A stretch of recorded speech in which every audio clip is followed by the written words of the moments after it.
I'm just speaking for myself. But when I go to the doctor's office and say I'm sick, I've got a cold or a cough or whatever, me personally, I don't ask for an interpreter. I go in, they know I'm deaf, I set up the appointment to see the doctor, and the doctor comes in.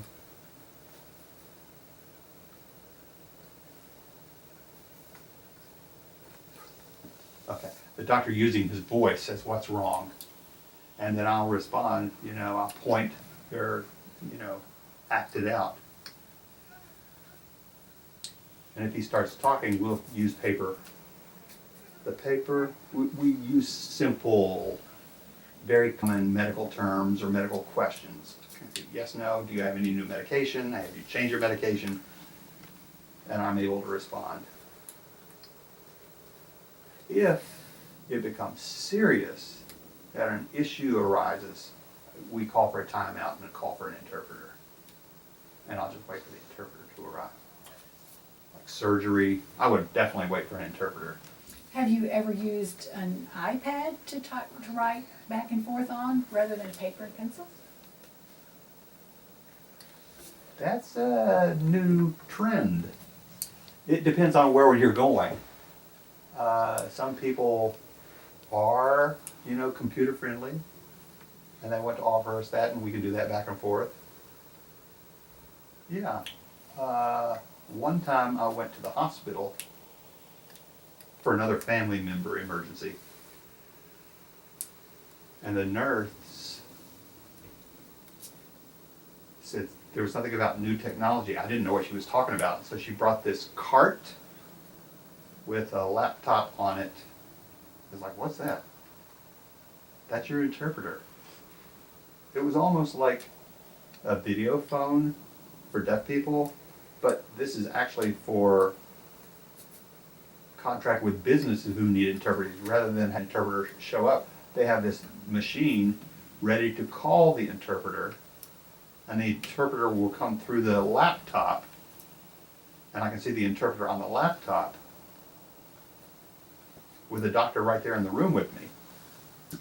So that was new technology at the time, and I'm wondering if it's caught on, but I don't know. We'll see. It would be exciting to see that catch on. Interesting. Then in social events, how do you communicate? With deaf socialization, oh, that is fun. You can share a wealth of information. For example, one guy I know, he went out fishing, they may do something, they share stories about their experiences with the train because he used to work for the train company. And I was like, wow. The different things that he had to do with the maintenance of the machine. There's always something going on, something new to learn. So hearing people chat with hearing people and pick up little things about each other and then put it together and get the big picture. I have to go through deaf people to have that same experience, to pick up the little pieces and put it together. So we're all helping each other in that sense. Sometimes one deaf person may not understand like a health issue. I don't understand that. And I explain them. And then that person helps me by explaining something about the car that I don't know. We're all, it's all about reciprocity. Maybe because he's a mechanic, he has information that I don't. Or, when you're interacting in a deaf situation, there is no communication barrier.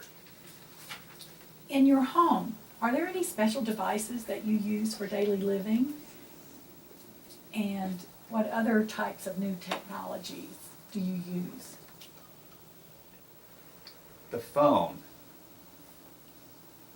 We don't use the flashing light because people call through VP, the video phone.